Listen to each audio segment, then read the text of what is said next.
Расскажите, в каких печах, каминах есть возможность развести теплый воздух в другие помещения? Как правило, данная возможность присутствует практически всегда при монтаже каминных топок в облицовках с теплонакопительными коробами. То есть принцип получается следующий. Воздух из помещения попадает под нагревательный элемент, камин, каминную топку. Нагреваясь, собирается в так называемом колпаке воздушном. И горячий выходит в помещение, в котором установлен агрегат. Также есть возможность развести этот воздух, например, в смежное помещение, расположенное за камином, или на второй этаж. Причем воздух будет поступать так называемым самотеком.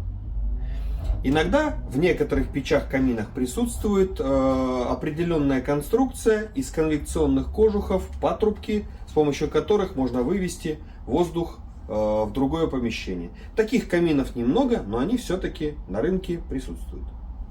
Это был торговый дом Прометей. Ставьте лайки, подписывайтесь и приходите к нам в магазин.